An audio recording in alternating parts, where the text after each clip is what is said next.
Hello students, welcome once again to the Selenium course, and today's topic I will discuss with you is the architecture and framework of Selenium WebDriver. To start with the Selenium WebDriver architecture, the first thing that you need to know is that the Selenium WebDriver itself consists of 4 components. If we divide it in a broader aspect, these 4 components are, which is on the left hand side, Selenium client library, which contains all the languages. The next one is the JSON wire protocol over HTTP. The third one, which is in the pink color, is the browser drivers, and the final one is the browsers. So I will discuss with you about each and every components and what are its purpose in Selenium WebDriver. Selenium supports multiple libraries. As I have already discussed with you, Selenium supports different languages to work upon. Selenium can be integrated with Java, Ruby, Python, Perl, C#, and many other languages. So the left hand side, which you are seeing on the bluish color or the bluish block, is the other Selenium libraries. The next thing is that the JSON wire protocol. In the entire architecture, this JSON wire protocol has a quite meaningful activities. JSON stands for JavaScript Object Notation, and it is used to transfer data between the server and a client on the web. So it transfers the information between the HTTP server.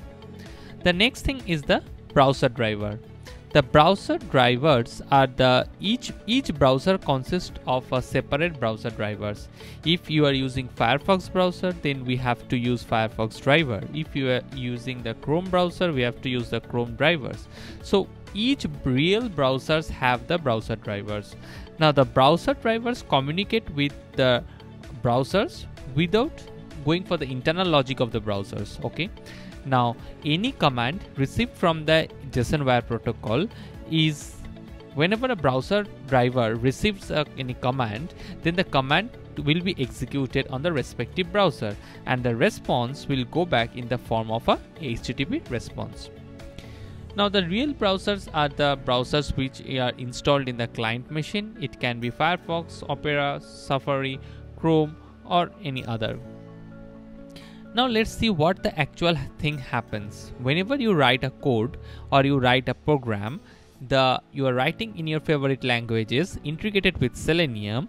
Now once you click on the run button, now every statement of your script will be converted as a URL with the help of the JSON wire protocol. Now you understand the advantage of JSON wire protocol. The JSON wire protocol will convert every script statement into a URL, okay, and this URL will be transported to over HTTP.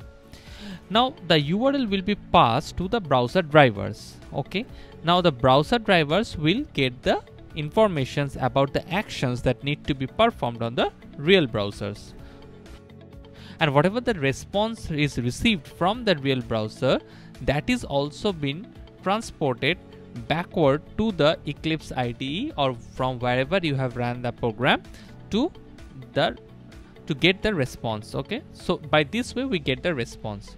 Now if you send any kind of post request, then the action will be performed on the browser. Now if the request is a GET request, then the corresponding response will be generated at the browser end, and it will be sent back to the HTTP to the browser driver, and the browser driver will send it to the JSON wire protocol, and finally to the IDE which you are using. So in this way the Selenium architecture works. I think I have made you understand how it works. If you have any more discussions, you can go to the comment section or you can ask in the Q&A section. Let's wrap up the session of Selenium architecture and framework discussion. In the next video, I will discuss with you about the advantages and disadvantages of using Selenium WebDriver. Bye bye for today.